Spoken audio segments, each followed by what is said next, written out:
Hey everybody, it's John here from Mostly Reptiles, and today we're going to be talking about how to care and keep electric blue day geckos.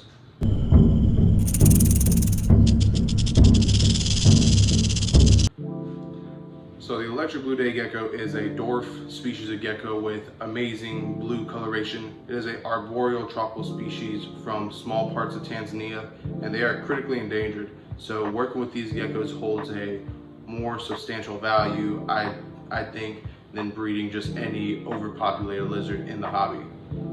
So the first thing we're going to talk about is sexing your geckos. So it's pretty easy. With the males, they'll have a small bulge and they'll also be bright blue. They'll have this bright blue coloration, while females will be more of a greenish teal color. Still have some blues in it, but it's not as much as the males present. Okay, next we're going to talk about just what size terrarium to have these guys in. So you can get away with things like a 12-12, 18, but for more of a realistic setup, do more of like an 18-24. Just provide a little more space. These guys don't get big at all. They get maybe about like 2-3 inches at most. So having them can be real easy to keep in smaller terrariums, but we like to provide a little bit more space for them to venture out and feel secure. In their enclosure, it's kind of given almost that you need a bioactive setup.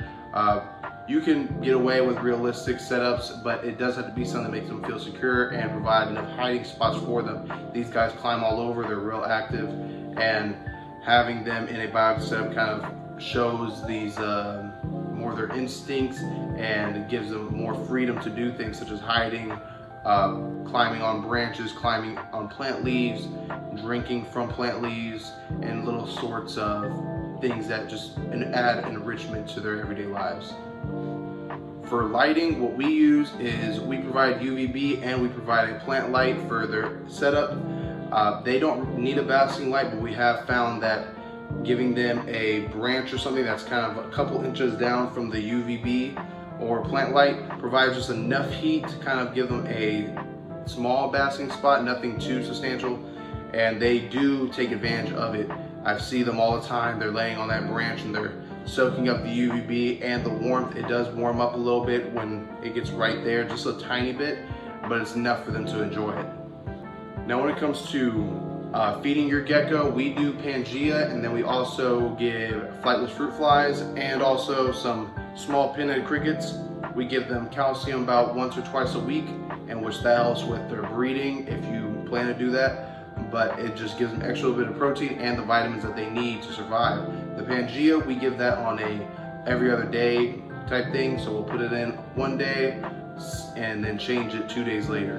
And this we provide all the way around, and we also give a lot of water. We miss about once or twice a day, and that gives them enough for hydration and for humidity purposes.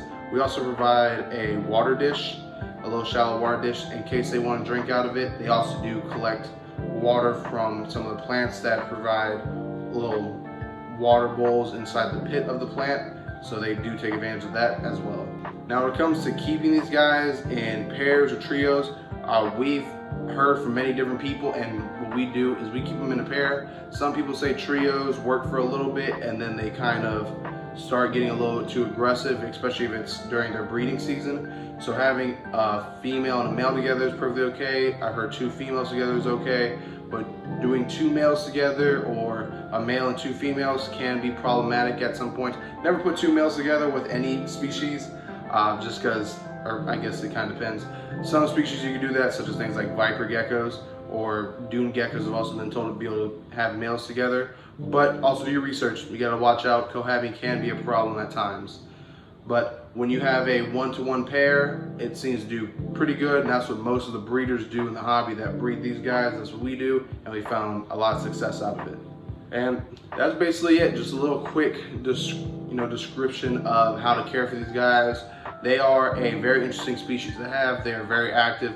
Their colors and the patterns are just outrageous. It feels unreal to own these geckos. Most of the time I see them and they're absolutely beautiful. They do amazing things in the enclosure with how active they are. They're very good at eating. It's fun to watch them. And we can't wait to have our own captive bred babies here soon. We have a couple eggs already incubating, and that we're excited to offer to the hobby. There's still not a lot of people that breed them, and the people who do breed them are the main sources for getting these animals. So if you're interested in checking out our journey about caring for these animals, then subscribe and like this video. Check out our TikToks, our Instagram and Facebook, where we post a lot of other content.